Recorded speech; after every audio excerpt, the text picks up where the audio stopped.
I'm Joy Wargo, and we'll talk a little bit about horsemanship and using our resources. I think as a whole in the barrel racing,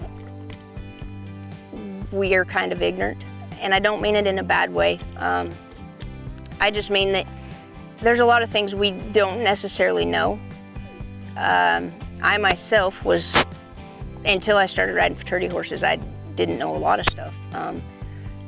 I actually, when we moved to Texas, I thought I knew how to ride, and I thought I was pretty good at it, and I had a nice horse that I was winning on, and I got to spend some time with a rein and cow horse trainer, a snaffle bit trainer, and I found out I'd done nothing but sit on a horse while it loped around. I had no idea what my legs were for, or that we were supposed to be using them to, you know, if we squeeze with our legs to pick up their ribs and help them collect. There's so many things that I've learned from other disciplines. And still today, if I'm having a hard time with the horse, I'll go down the road to Dale Hendricks and ride with him. And I had one earlier this year. I was having a hard time getting the mare's hip up under her, and he rode her for 5 minutes, changed her life. I'm like, how do you do that?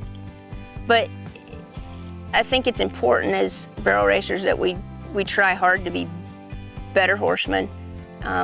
We use our resources, that we're not afraid to go take a lesson from a reiner or a cutter or a cow horse guy, or even an English lesson, you know, just to learn more about being a better rider, being more balanced, and how we can help our horses move without hindering them and being in the way.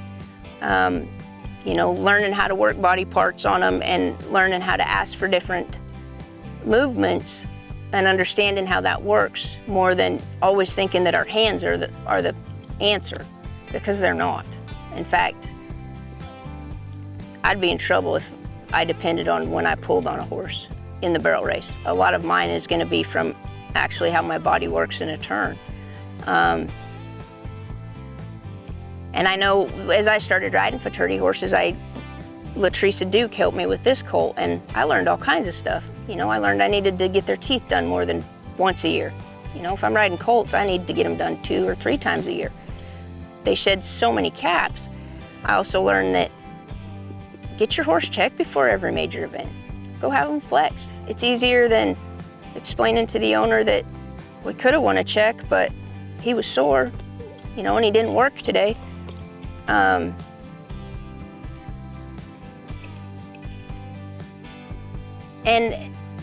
I think I myself have learned a lot in the last few years. In fact, when I fraternity'd this horse, I rode rather poorly. It was kind of embarrassing, actually. In fact, he was entered in a slot race at Lance Graves's and had placed in the first round of it. And the second round, he was more horse than I could ride. I don't think I got my hands switched till I was at the 3rd barrel. And I'll never forget Kenneth Squires telling me, man, just pitch him away. He knows where he's going. Get out of the way. You know, instead of fighting, trying to get him where he's supposed to be. And, you know, at that time, I could run my top half or my bottom half, but not both at the same time. It just didn't work. So, and I wasn't able to change that until I started riding pretty much full time. When I started spending hours and hours and hours every day in the saddle, that's when it started to change. So I think that butt and saddle time is really important. And like I said, learning how to work things, using your resources. You know, there's lots of barrel racers that are very knowledgeable that'll help you. There's other disciplines. And if you're, especially right around here, if you're in this North Texas area, man, the pool is limitless on how many outstanding horsemen there are. Or you know, Ron Rawls having his clinics on horsemanship, the world's greatest horseman. I mean, take advantage of those kinds of opportunities when you have them. I know when I started, I might be able to tell you I'd hit a barrel. I couldn't tell you what happened when it went wrong. I'm finally now just figuring those things out and understand, like I know what's happening in a run about twice a year. I can catch it and fix it in a run. I get really excited about it because, yay, I saved it. But there's a lot of times that just the fact that I know it's going wrong in a run now is a big deal to me. And hopefully I'll figure it all out before I'm done. But, you know, in the beginning, I didn't understand what, you know, if to have one soft in the ribs, I didn't understand that. Or if I needed to push their hip under them, I had no idea what that meant. You know, that I could set their hip and still keep them moving forward. There was so many things that was oblivious to me. And this horse, you know, this is Smoking Coalina. He was quite the learning experience for me.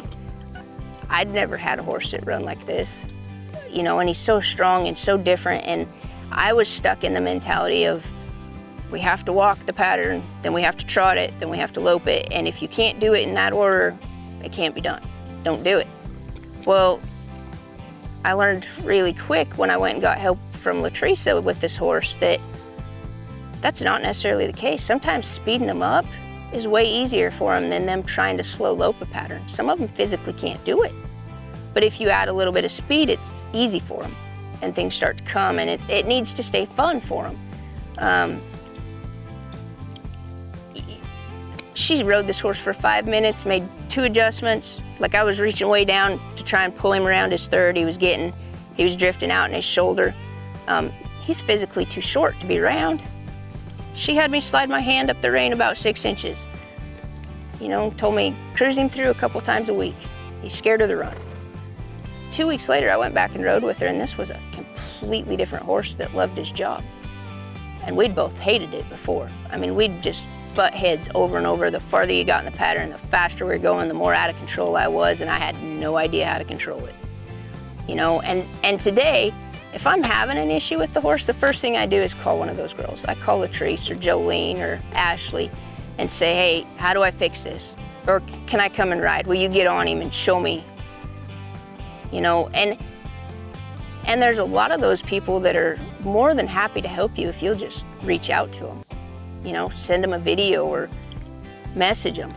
And, you know, I think a lot of us would really like to see the barrel race and be better, you know, instead of when someone asks what you do and you say, I train barrel horses, and they laugh because they think we're all silly, you know, that we don't ride very well and we don't know anything and our horses are unbroke. And I think that's a really long ways from the truth. And I kind of would like to challenge everybody that does barrel race to spend some time being a better horseman.